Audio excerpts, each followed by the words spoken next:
Hello and welcome to the 16th episode of Fresh Off the Reel. My name is Lib. My name is Agent Double O Pat. When did you get that certification? I don't remember that. I can't talk about it. It's illegal. I signed a contract. Oh, well, you know who else signed a contract? James Daniel Bond. Craig. Well, yeah, James Bond, Daniel Craig, same person. Today we're talking about No Time to Die, which is an episode we've been teasing for a very long time. Yeah, we've been talking about doing this movie since I want to say the beginning of the podcast, where we just talking about it. And there have been many an episode where we just they went on long Bond related tangents.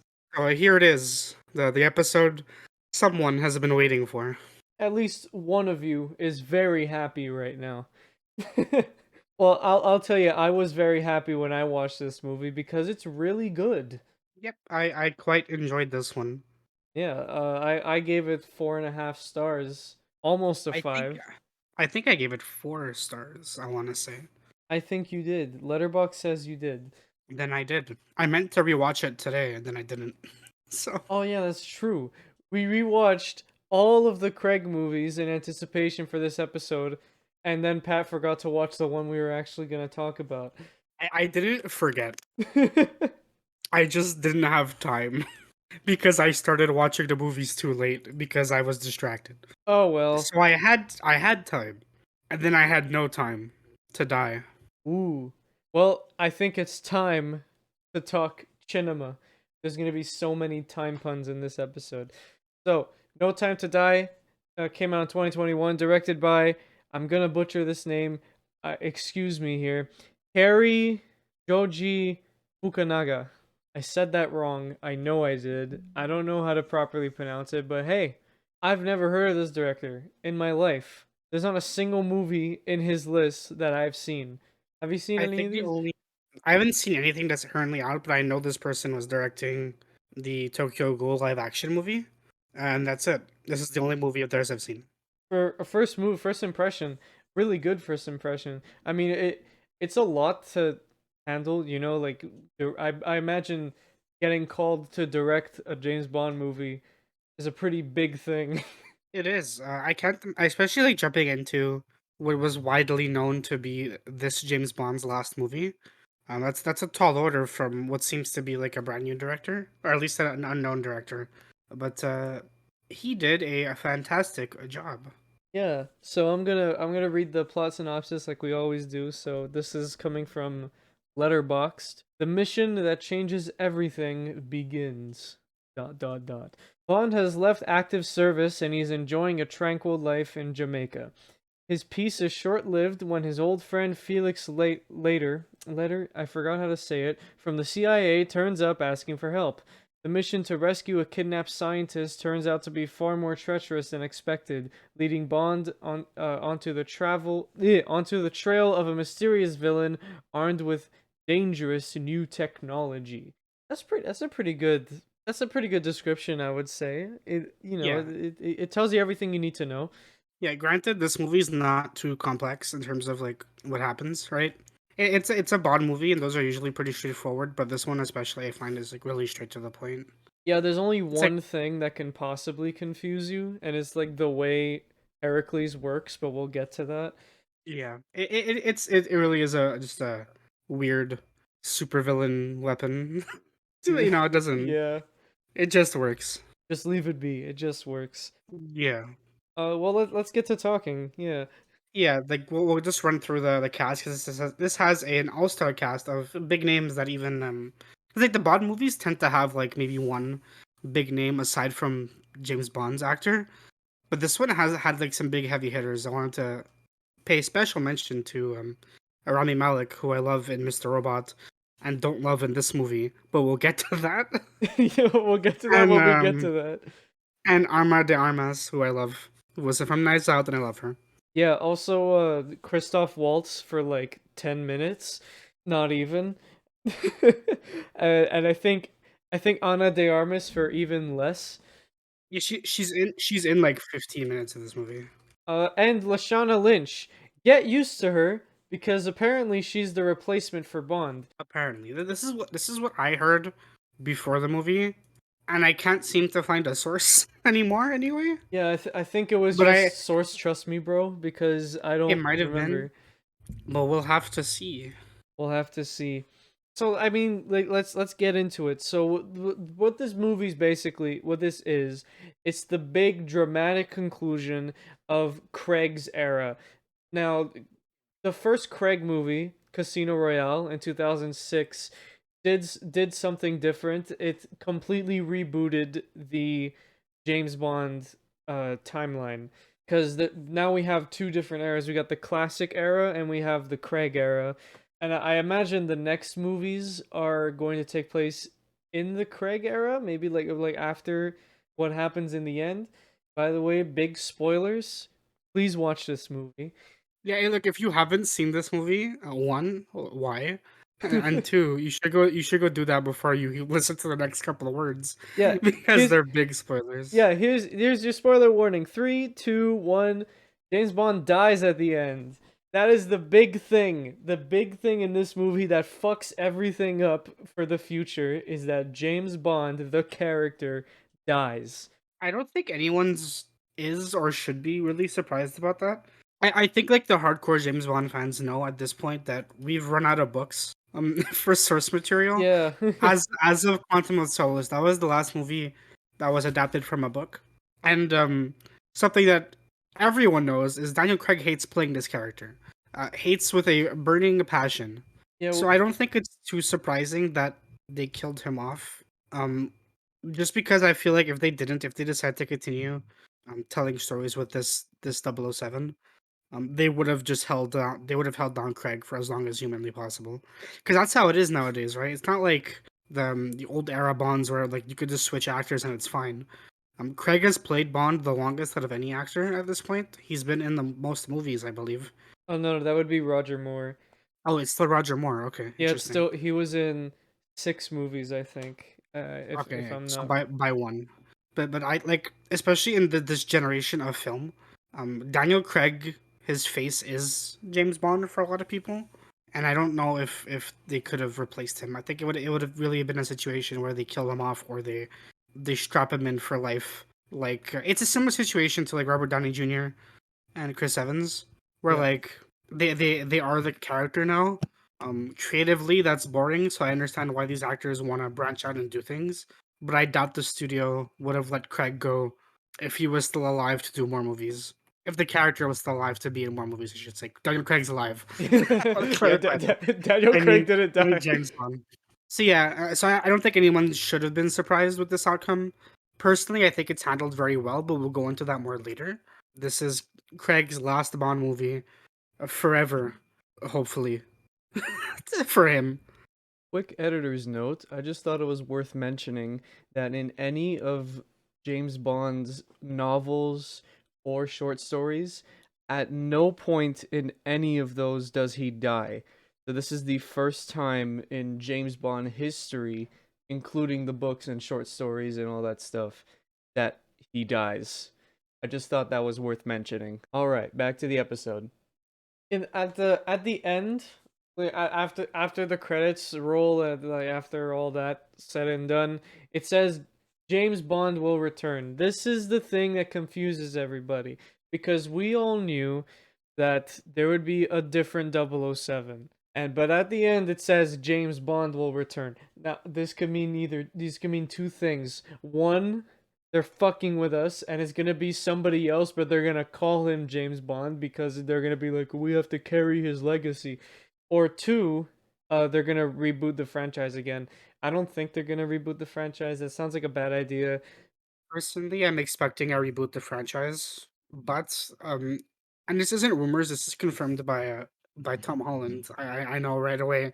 Pat's talking about Spider-Man things, but Tom Holland did say he came out and said that he talked with the Bond estate and the studio. I think it's 824. I want to say I might be wrong. But the studio Um, that makes Bond, that makes Bond. MGM. About yeah. Oh, sorry. What was I thinking? 824. What the hell? Anyway. Tom Holland said, well, Tom Holland pitched to them an idea of doing a James Bond prequel about like, a younger agent, and they turned it down. Tom Holland said this, but maybe they have something like that in the works. But personally, I think we're just gonna go a reboot. We're gonna get it. Maybe not another Casino Royale because it's the first book. Yeah, we've But we already are gonna. had 3 movies based on Casino Royale. Yeah. I think it's I think enough. we are gonna. I think we might go back to like Doctor No, Maybe. and just reboot the franchise again. Because this franchise is like 60 years old. I want to say. If they follow the books, well, because Casino Royale is the first book. Yeah, if they follow the movies and they reboot it, it might like we might go back to Doctor No. If they follow the books and skip Casino Royale, the second book is Thunderball. So maybe they'll start at Thunderball. That's also the first book that talks about Spectre, I think. I don't know. There was, and I did find out there's a reason why Spectre wasn't used in the first 3 movies with Craig.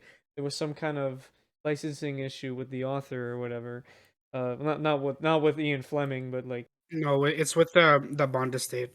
They are extremely picky from what I've heard. And like to a point, I get it, right? Like James Bond is their family's legacy, and they don't want anyone just like messing around with it, right? But I've heard they're extremely picky with what they let directors do and what studios do and can't do. So I feel like even like because they have a say, they would also probably rather go the reboot route instead of having someone like an agent that's not James Bond. yeah. But we'll have to see because I really doubt this franchise is done. I think it's way too profitable. It's way too big of a name for Hollywood to just drop.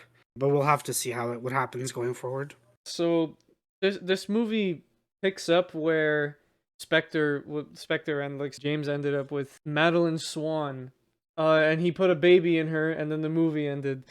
At the beginning of this movie, this is there was like a flashback to 5 months before, so this is still in 2015, and then like some shit happens.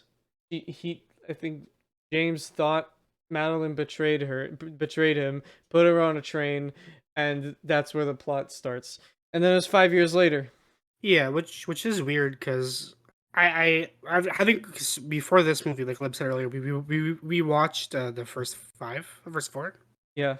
We watched Spectre together yesterday, and I didn't like it was weird to me how like Spectre ended, and then we get to this one, but I completely forgot about the 5 year time skip.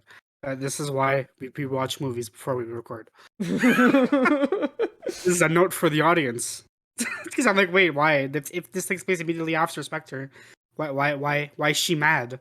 Why he mad? But yeah, okay, I remember now. Yeah, so we get so it's at this point where we get introduced to the well, there's a bunch of stuff in between. We're not gonna go through the entire movie. We get because also it's pretty long. It's like 2.5 hours long. Yeah, it's long. It's the longest Bond movie. It's the longest Bond movie. So we get introduced to Rami Malek. He plays Lutus. I don't know his first name. Safin. So Yeah, he's just call him Safin. They refer to him as Safin. he's the Bond villain. So his main goal, well, his motivation, what happened was Madeline's father, Dr. White, Mr. White. She's the doctor. Mr. White used to work for Spectre, and he was ordered by Blofeld to murder Safin's entire family. Why is not explained, but Safin survived because Mr. White kept him alive because he's just a kid. And then Safin did the exact same thing to Madeline, killed his mother. Well, he did the same thing to Madeline, but only half the family because her father wasn't around. Yeah, only killed the mother. Yeah. He wants to get back at Blofeld, and he's using Madeline for that. So, but then eventually Blofeld dies, and then he wants Madeline and her daughter Mathilde to die as well. That is fucking sinister. Murder children. Yeah, that's something you should totally do. Unfortunately for Rami Malek, there's no time to die. Yeah, he dies at the end as well. Now this villain, Stefan, he's kind of weak. Yeah, he's one of the weaker Bond villains in my opinion. His whole motivation here is really dumb. Because like on paper, right? His whole thing is he wants to get his revenge on Spectre. So he creates this bioweapon that like injects you with nanobots that kill anyone you touch who is of the same, is it blood type or just DNA? It's if you're related to them in any way, but it wasn't Yeah. him that created it. It was M that created it. Yeah, yeah. But like he wants to use this weapon to kill Spectre. He finds out in this movie, so like going into this movie, he's not aware that Spectre's dead. But yeah, so his plan is he wants to put this out into the world. Eventually, it'll find Spectre, I guess, and kill him, Hmm. and that's his plan. Fuck humanity. All I care about is revenge. I could probably shoot him, but I'm gonna use this bioweapon instead. Okay, cool. This is like the third Bond movie that has something to do with a virus that's killing people. Which is fitting because it came out in 2020. So well, it's Yeah, supposed to come out in 2020. yeah. It came out. Only 2021 was still Yeah. that pandemic. So yeah, so then he finds out that Bond killed Spectre. Both of them. So now he's like, well, I'm gonna sell this to the military and I'm gonna take my money and fuck off. Which is also kind of stupid because it's not like he has no reason to want to go through with this way anyway, right? Like he was all for mass genocide to kill Spectre, and now he's like, fuck it, I'm just gonna sell this thing to the military and that's it, I'm done. Until Bond gets involved, obviously. And then he takes Madeline and Mathilde as pets, basically. I don't know if it's directly said by him. Or I don't remember if it's directly said by him, I should say. But the implication I got, or how I'm interpreting it, is he wants to keep them as pets just to like take Bond's family away too, and to get and like they'll be his new family because they both lost their family in the same way. So let's make a new family together, and you'll be my pets on my island, and that'll also like rustle Bond's feathers. But like it's also weird. He's just a really weird villain. He doesn't really interest me as much as past Bond villains. Yeah. And it's a shame because I like Rami Malek a lot as an actor, but he really is kind of just dumb. Yeah, he's great. He's great in everything else. Like put him in anything and he's gonna do great. Performance wise, he's great here too. He brings a great performance. It's just as a villain, he's really like weird. I don't want to He's say also barely in the movie. They talk about him a lot, but they don't show him a lot. yeah. I don't want to say he's a bad Bond villain, but he's a weird one. Like he doesn't have like this detailed motivation and this big evil plan to reach a certain goal like other Bond villains are, like other Bond villains have. He's just kind of evil because he got dealt a bad hand and he's angry and he wants to get money. And Yeah. like, in the end, I guess he gets what he wants, right? Well, in the end, he dies. So Yeah, but he also like he takes Bond's family away from him. yeah, his whole thing was he wanted to take Bond's family away from him because he's an asshole. Well, no, he wants to take Bond's family away because Bond took away his only reason for living, basically. Like Spectre took Rami Malek's life, like his family, his life, basically, because his life became devoted to this revenge plot that Bond took away from him by killing Spectre. So now he's gonna take away everything Bond ever cared about. So like there's like that back and forth, but I guess on a personal level it works, but like as a Bond villain, he's really weak. I don't really understand why they went with the I'm gonna militarize this drug and sell it to the highest bidder part. I think that's dumb. And everything else just kind of like yeah, whatever. Like it's up, like you can interpret it however you I want. guess it's just the Bond villain thing to do. I guess, but I feel like old Bond villains were evil. Like they had a plan, right? Like if I'm gonna blow up the planet, I'm doing it. Okay, it's gonna be me. It's not gonna be some military I sold this equipment to. I'm doing it. Yeah, well, Safin was like, I don't care if I kill 1 billion people. I just wanted to kill 2 people. Yeah, I want to kill two specific people. Everybody else in the way is just collateral damage. But you know what? Good for you, Safin. You sure did try. You sure tried. But Well, yeah, like I think like performance wise he's great, but he's a little weak. yeah. But let's talk about a character who's definitely not weak. One of the strongest characters in this movie, but definitely underused is Paloma, which is Ana de Armas, her character. Yeah, so this movie introduces well, because the plot synopsis said, this takes place 5 years after Bond retires, quote unquote. Yeah. He retires again because he's like left the service a couple times. Eh, So like there's new agents in the Double O program. We're introduced to two in this movie. There's Ana de Armas's character and the new 007. who we'll talk about. But the Ana de Armas in this is fantastic. I love her. She's so fun. She has such a good personality here. She's super awkward, and I love that. Uh, Yeah, she bounces off Craig really well because Craig, at this point in his career as Bond, but also the character, he's very like serious, no nonsense, stoic. Whereas like in the old movies, he made time to like crack a one liner, you know. And this one, he's very like, I have a mission. I'm serious, no nonsense. And like he bounces off Anna de Armas as well, who's very like poppy. I'm new to this. I'm gonna make cute jokes and I'm gonna make cute comments. And it's very fun to see them like banter. yeah, and Daniel and Anna have a bit of history acting together in Knives Out, and they worked really well in Knives Out. So seeing them together in this movie again, there was already that really good chemistry that they had as actors working together. So they were just bouncing off each other really well here, and I imagine half of their dialogue was not scripted because it sounds amazing. Yeah, she's really fun. She's not in the movie much, but I really enjoyed the time she was in it. I did too. Unfortunately, she's only in the movie for like 10-15 minutes, and then we never see her again. She's not even mentioned. Like, she's like, I gotta go, bye, and then we never see her again. I hope she's in the new ones. Yeah, I hope she's a recurring character. If they are gonna go the route with Lashana Lynch taking over as Bond, I really hope Ana de Armas's character becomes a recurring one. She doesn't have to be in like she doesn't have to have major roles in every movie, but I think it'd be fun just to like check up on her every once in a while, you know. And I know like people watch James Bond movies to watch or like watch 007 movies to see 007 in action.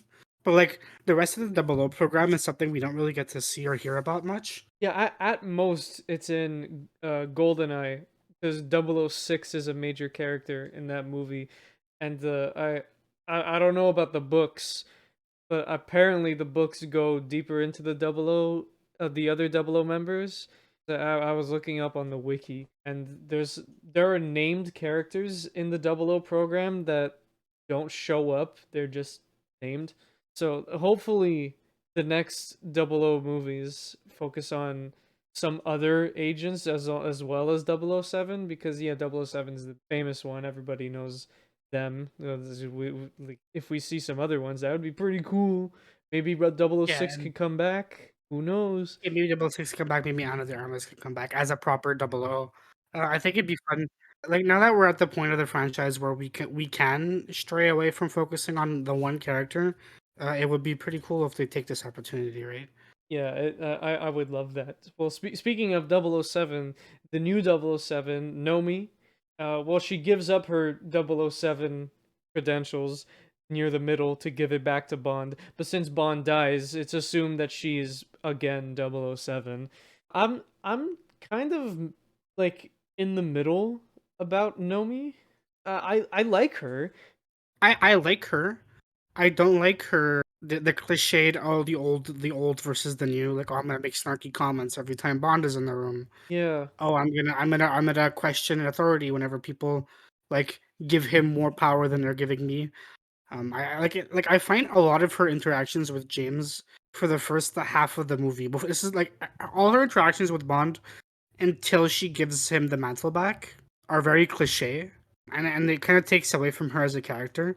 But when we see her in action on her own, doing her own thing, I think she's really fun and really good in the role. I just wish they didn't take that cliched route where she's like stepping on her toes around Bond or being snarky around Bond or being snarky around M when M kind of like just lets Bond do whatever he wants. I didn't think that was necessary. Yeah, I agree. I think she is good enough to take the 007 name, and if there is a movie focused on her, I wouldn't be, I wouldn't be mad about that. I would watch it. Yeah, same. I still do think we're going to reboot route, but if she comes back as like a mainstay, like she just becomes 007, and she has the time to like grow into the role, I think that'd be fine. Yeah. She's also in Marvel movies though, so I don't know how committed she could be to this character. Yeah, well, we'll have We'll to s- see because she's in the Marvels. yeah, she's Uh, in Captain Marvel and the Marvels, and presumably she'll be in everything Brie Larson is in. So we'll have to see if she has the time to commit to the role. But yeah, well, we'll see where this goes. They could maybe like they could alternate maybe like they'll do like a reboot, a remake, and then an original. It's like you keep the James Bond name alive, but you could also explore other aspects of that universe through Lashana Lynch and other Armats. Like what Star Wars was doing before they finished the trilogy. They did like a movie in the trilogy and then a spin-off. Maybe they could do that. I'd be down for that. That's a good idea. But anyways, moving on. What So, do you think of Dr. Swan, Madeline, in this movie? Because I have opinions. uh, I didn't like her Inspector. She's better in this, of course. I'll see. I have an opposite opinion. You prefer her Inspector? I don't like her in either, but I think she's better Inspector. I don't buy her motivation in this. I don't think she bounces off Daniel Craig particularly well. I think like she out of like all the other people in this movie, I think she has the weakest like back and forth with Craig. It might because I'm a little biased. I love Casino Royale. I don't buy her as the love interest for Bond. Cause like at the end of the day, like she's the one now, right? Like she's the one he loved and was ready to devote his life to. You know, I don't know if I like her in that role. I think the actress does a fine job. I don't think her acting particularly stands out well, but maybe that's just me being weird and biased towards Vesper. But yeah, that's just how I feel about Madeline. Yeah, but the thing about it is he doesn't really like Bond doesn't really get over Vesper. You know, No, he doesn't. Like the approach to this movie is still him like dealing with Vesper, right? So and she's the best Bond girl. So good. I'm happy. yeah. Well, speaking of just, we didn't really talk about it. Can we just talk about how great the opening act to this movie is? Oh yeah, yeah, yeah. What? The action sequence that was in every trailer. But man, when I saw it in the theater, I got so excited. It's the best Bond action sequence, bar none, in my opinion. Yeah, this is before the time skip. They're like in Italy, and there's this really awesome action sequence because Bond goes to Vesper's grave, and then it blows up, and then there's this huge action sequence. He has to go get Madeline, and then they have to escape, and they're going through the streets in Italy are very tight. He ends up on motorcycles. He ends up in the DB5. It's freaking awesome. It's such a fun, like cool, epic Bond action sequence. I think it's definitely gonna go down as like one of the most iconic ones. I think it's the best one. Like honestly, there's none in my head that I could think of like right now that I think was a better action sequence than that one. It's so cool. The setting was great. The swapping between vehicles is great. I love the car. I love the bike. The scene of him in the car when they're all shooting towards him, and then like he flips the switch, and the car goes into like attack mode, and it's just so cool. I don't think it's the best the best action sequence in the movie though. Yo, you don't? Okay. I think there's one better, the one with Ana de Armas. Oh I yeah, that one's really good too. I prefer that one, I think, cuz there's that back and forth that Bond and Paloma are trying to get to that doctor, and then Nomi is on the other end also trying to get to the doctor, and they're both going for the same person, but they're also both fighting the same enemy. So it's really cool having that like back and forth between who's fighting who, and again, Anna de Armas is amazing in this. Like she is made for action. This is amazing. Yeah, I think that action sequence is also great, but there's something sticks out about the opening sequence to me. Maybe it's because we just saw it in every trailer, so like Maybe. getting to see it like fully uninterrupted, which is really good. But I just really enjoyed that sequence. This movie in general has great action, by the way. Yeah. Like even like the ending, like Bond trying to escape with that timer. Like I call it the Metroid timer, where like the planet's gonna explode and he has to get out of there. I thought that was fantastic too. This movie handles action is very well. Yeah, and I think the ending of Skyfall is a bit better than the action in this movie. Just the whole scene where they're at the you know what I'm talking about, right? The one in the mansion, and then Bond has to blow it up. The ending of Yeah, Skyfall is fucking the ending of amazing. Skyfall is just fantastic. Not saying this is better action than Skyfall.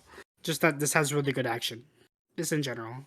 Well, I think right it's I think after the time skip, we have the opening, and since it's a Bond movie, we should talk about the opening. oh, I love it. Yeah. Well, because I also have different opinions. Yeah. It's sung by Billie Eilish. The song is called No Time to Die. For those living under a rock, this movie was supposed to come out in 2020. It was delayed, but the song wasn't. So you probably heard the song Yeah. dozens and dozens of times before seeing the movie. But yeah, we got to see it with the Bond opening this time.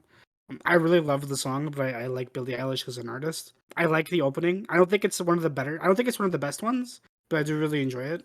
I mean, going back to Um, Skyfall, you can't beat that. Skyfalls is great. Casino Royale is great. It's probably my third favorite Bond opening for the Craig movies. Not that that's saying much because Quantum of Solace is boring and Yeah. I like Writings on the Wall as a song, but I don't like the opening too much for Spectre. So the bar is low, but I do really like this opening. For me, it's like on par with Casino Royale's opening. For me, I don't like Billie Eilish very much. I have this running joke with myself where I call her Bill Eyelash because that's what I thought. That's what I genuinely thought her name was until someone corrected me. I didn't. Because I didn't watch the movie as soon as it came out, so I purposefully tried to avoid the song because I wanted to hear it for the first time in the movie, and I did end up doing that. So I had like a completely like sitting at my chair watching the movie. That's the first time I heard the song. The opening was fine, but I find like the song is fine. The song's fine, but I find that they could have done something better for the last James Bond movie, you know? It is a very quiet, a very somber song, but I do think it fits the tone of this movie. It does. Because I think if they did an like an actiony song or like a heavier song, like you know my name for this movie, I think it would have clashed with what the movie's trying to go for.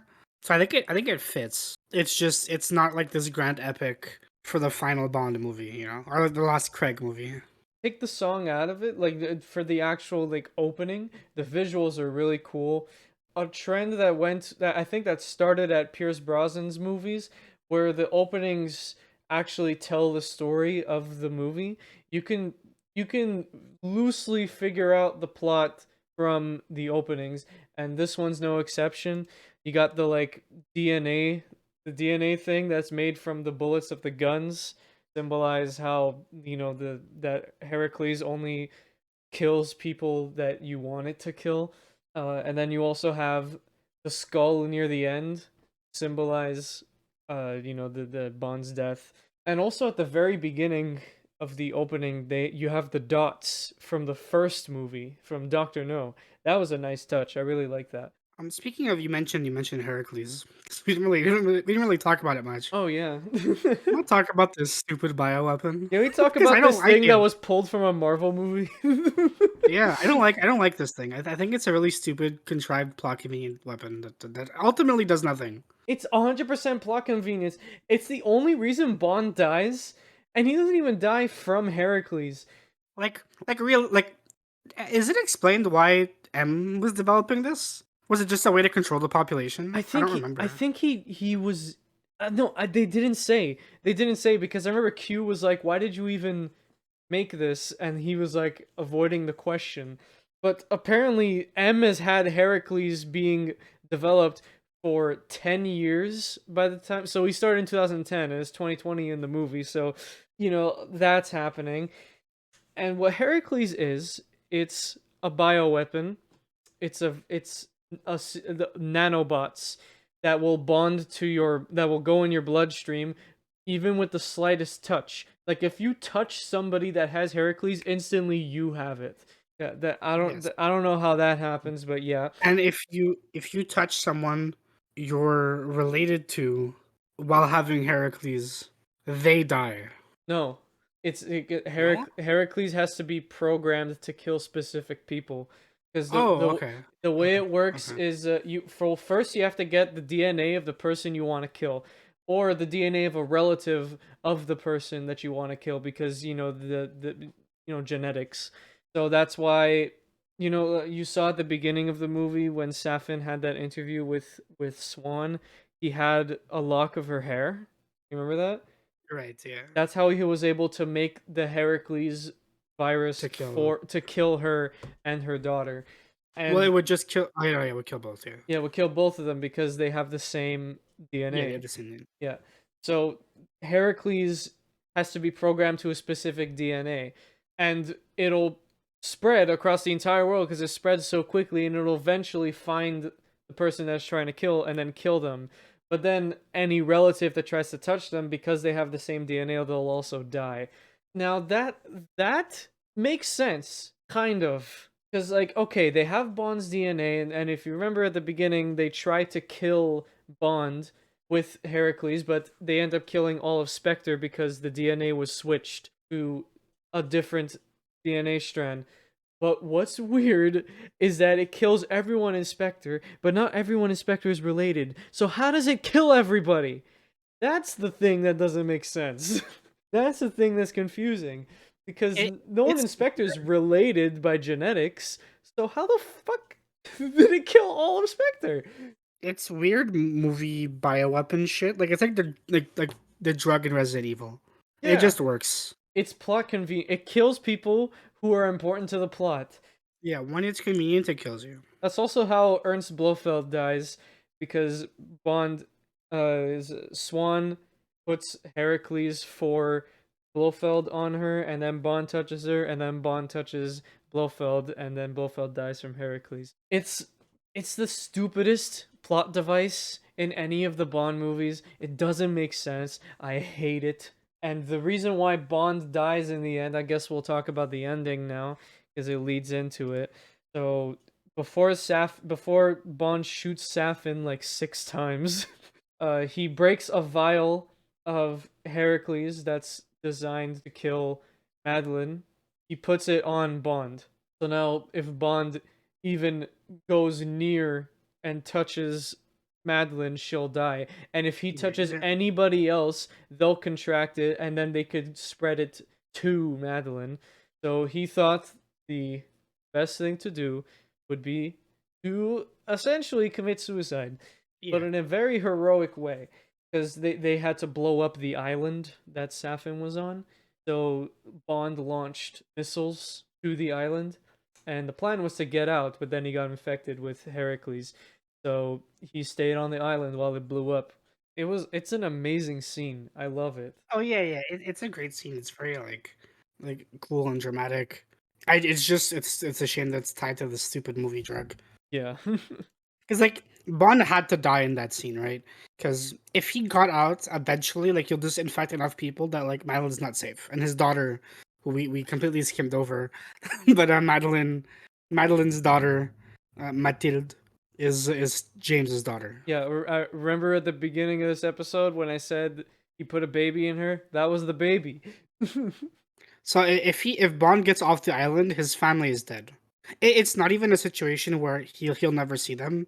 It's just he's like they're dead because he's just gonna infect enough people that eventually they'll find the drug will find its way to them and kill them. It's a really sad ending for Bond, but it's also kind of fitting that he goes out that way. Because I think if he died in like this big action sequence, that would have felt weird too.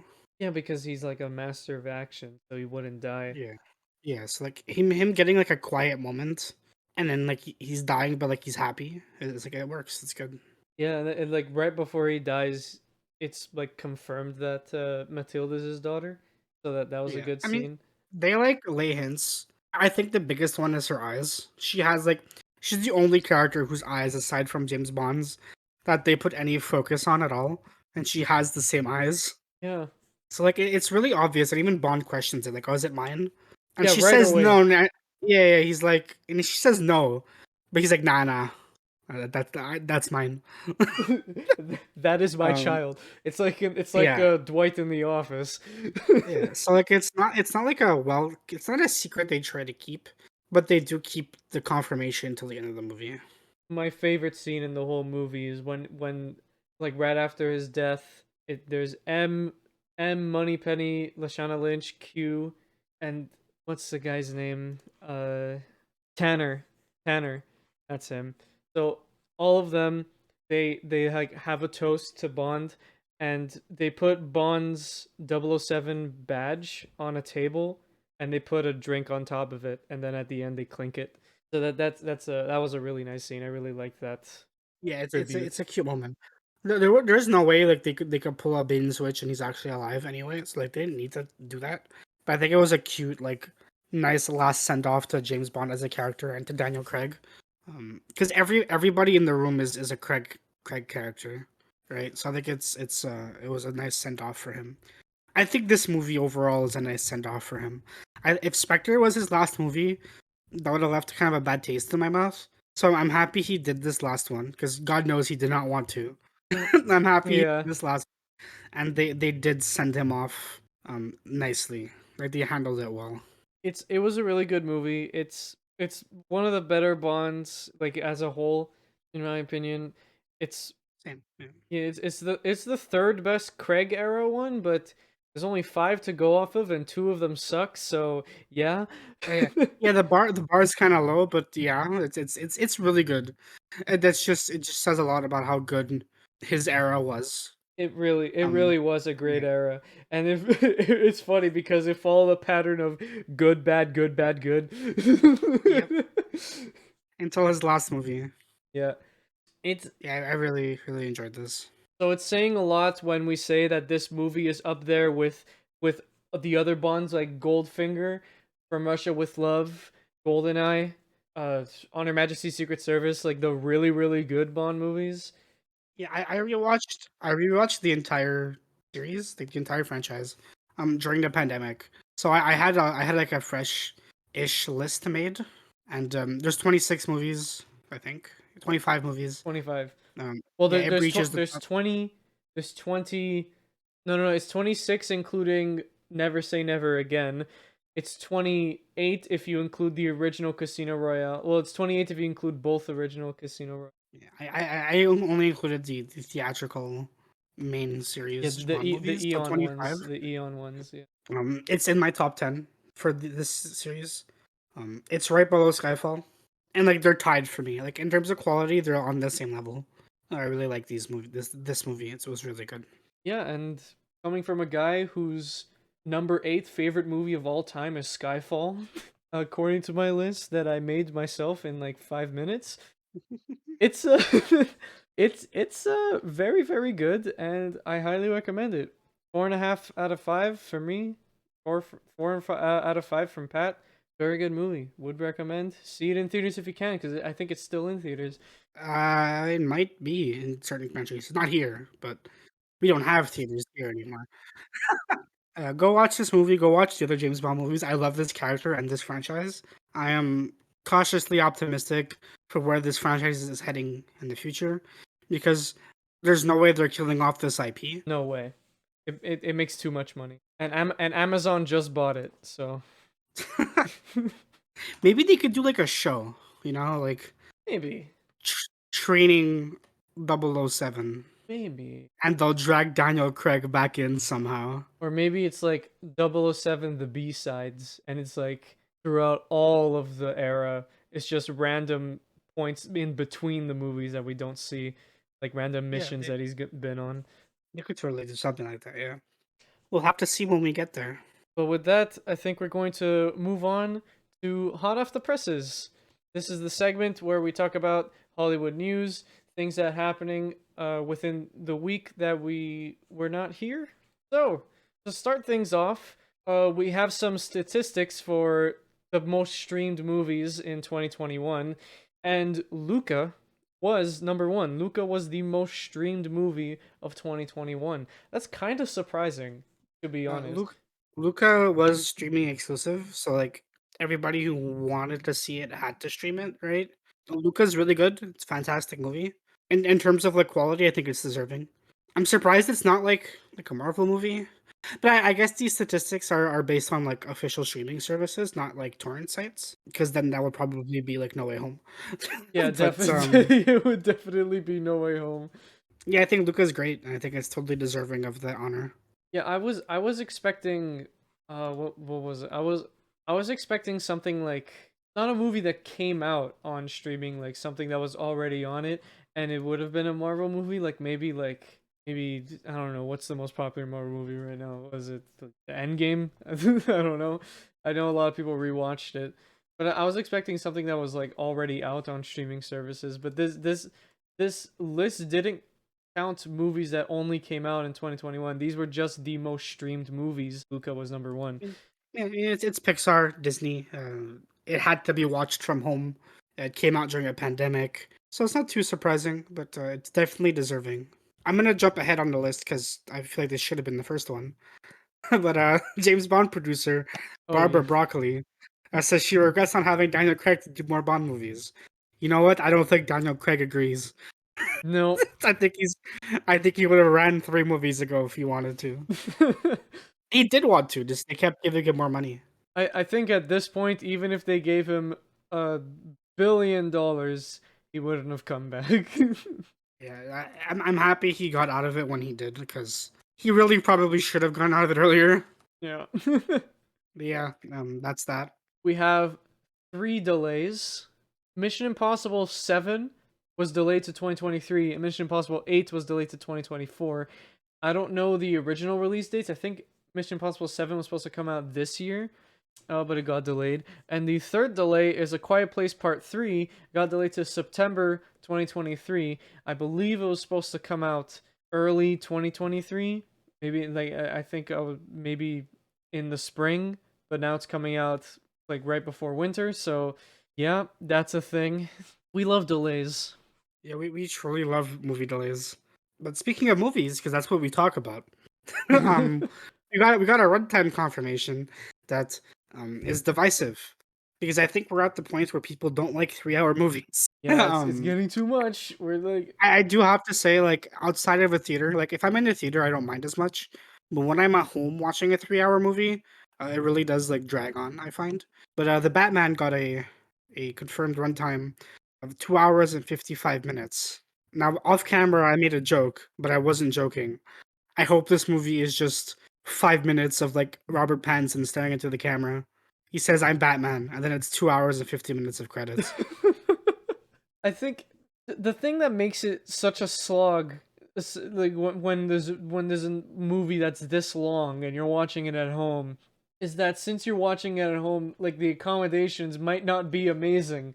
Like, yeah, you could be watching it in your bed, but you could also be watching it in a super uncomfortable chair at your desk, which really sucks when you sit down for 3 hours straight watching a movie and not moving.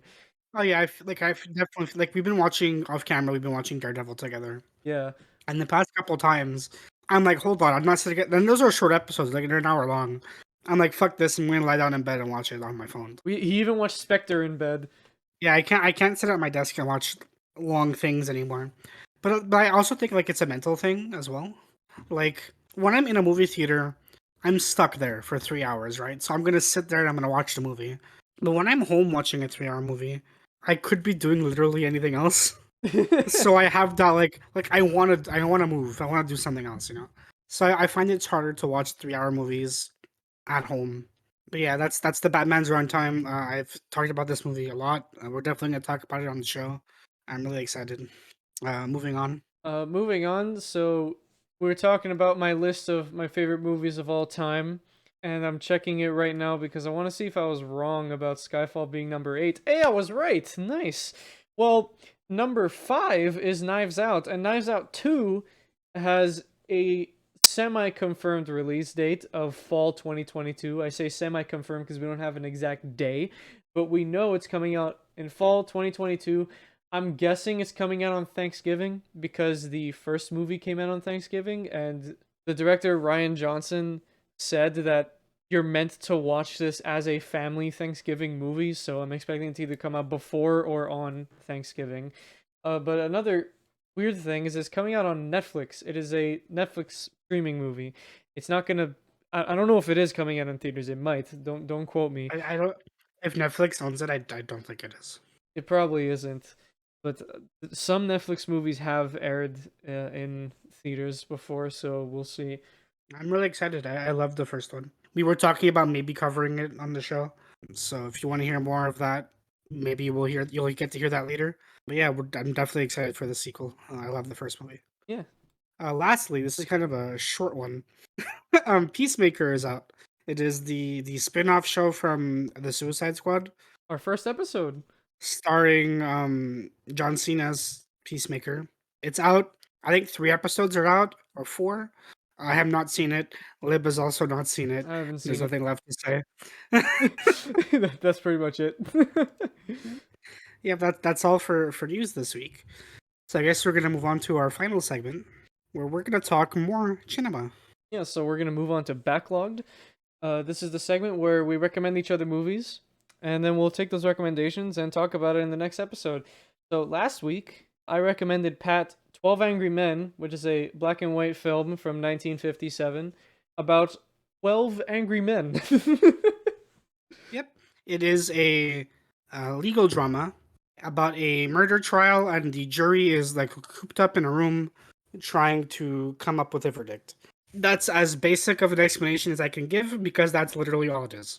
It is 12 pissed off, tired, hot, hungry, uncomfortable men sitting in a room after witnessing a murder trial trying to come up with a guilty or innocent verdict. They all think he's guilty, but there's one person who thinks they're not guilty, and he tries to convince everybody. Yeah, and it needs to be unanimous vote. So like, there's the one trying to convince them, and then people will flip flop throughout the couple of hours they're stuck in there because they're in there for a long time. I love this. I loved it a lot. I watched the original 1957 version, Good. so black and white, no modern edits. I love medical dramas, and legal dramas are some of my favorite like background noise shows. When Lib recommended this to me, I was really excited because legal dramas are great. I love things like Suits. I love watching Daredevil. So this is really fun. I really enjoyed this. It's not long either. I definitely recommend it. It's like 90 something minutes. Yeah, It's a really good time. If you're at all interested in, granted, outdated styles of jury duty, because this is jury duty in the 50s, things have changed. But yeah, if you're at all interested, please give this a watch. It's fantastic. It's got some really solid performances. It's got some really solid cinematography for a movie that takes place in one building and often one room. This movie's fantastic. The framing in this is fantastic. I could gush about this movie for a while. It was really good. Really impressed. Surprised I didn't watch it earlier, honestly, because I've yeah. heard about this. And Lib said this last time. He was also surprised I hadn't watched this because he knows I like legal dramas. It's also worth noting that this is the 8th most highly rated film on Letterboxd. 8th most highly rated. This might make my top 100, honestly, or my top 50. It's really good. On that note, I have a movie to recommend you, Lib. Oh wait, hold on. How many stars did you give it? Oh, I gave it 5. I completely glossed over that. I gave it 5 stars. Yeah, I also gave it 5 stars. This is one of the best movies I've ever seen. There you go. It's Now we can really move good. on. Please go watch. I completely glossed over my rating. I just gushed about it. Yeah, it's fantastic. I loved it. Everyone watch And it. now I have a movie for you. You do. I don't want to say it's a movie I'm surprised you haven't seen because this released during the pandemic. Here's your first hint. And it had a very limited theater run because of when it released. This is a weird movie for me because I want to like this more than I thought I was going to, but it is pretty cool. It's directed by Christopher Nolan. Okay. You might have figured it out if you remember your watch list. I don't remember what It's Christopher Nolan movies I have in my watch. it's Tenet. Oh, it's Tenet. Okay. It's a 2020 release, released smack dab in the middle of the pandemic. Fun fact for those at home: this was my first movie I got to see in theaters during the pandemic when they reopened over here. I kind of wish Lib would get that same experience because I can't imagine this is as fun to watch, not in IMAX. So I don't know if he's gonna enjoy it as much as I did. But it's a weird movie. Christopher Nolan's great. You're gonna watch Tenet and tell me about it next time. All right, I'm excited to watch this. I completely forgot this is a Christopher Nolan movie. I was debating between this and another one, but I think I'll save that other one for a special occasion. I'm gonna keep that one in my pocket. Oh, jeez. Okay. Well, next episode I'll be talking about Tenet, and also next episode we're gonna be doing something a bit different. We're not gonna be talking about one movie. We're not gonna be talking about 2 movies or 3. We're probably gonna be talking about 10 or 20 because next week we are going to be putting out our Oscars predictions. It's January and the Oscars are in March, which means in February we're probably going to get our confirmed list of what movies are going to be nominated. We already know what movies are potentially going to be nominated. We already have that. But we don't know who the nominees are yet. And we are going to try and figure that out before the Academy does. Yeah. Now we're probably not going to go through every category. We're gonna focus on the major ones. If you're down to listen to us talk about some Oscar predictions, come on back next week because that's gonna be the time for that. Then we'll be back in April, I think, with the actual Oscars episode. Yeah, because right after the Oscars happen, we're going to make a follow up to the Oscars where we're going to be talking about our thoughts and if we think the movies that did win deserved it. Yep. But you know what you guys deserve? You guys deserve to relax because it's the end of the episode. Thank you everybody so much for listening. If you liked it, you should probably watch the other ones because if you haven't, what are you doing on episode 16? Why are you going out of order? That's weird. So go ahead and check out our old ones, but not the oldest ones because those suck. But you can find them all on our link tree at linktr.ee/fresh_off_the_real. There you will also find a form that you could fill out to recommend us a movie or TV show. Then we're going to take that recommendation, we're going to watch it, and then we might even make it an episode of the podcast. So if you want to influence an episode, make sure to give us your recommendation because we'd love to hear what you guys are watching. If you want to see what we are watching, you could follow us on Letterboxd, which you could also find on the same link tree, and you might even get some podcast spoilers because we, log the movies pretty often. So if you want to keep up with what we're watching, go ahead and do that. But with that, we will see you in a theater near you. Good night, everybody. Have a good one.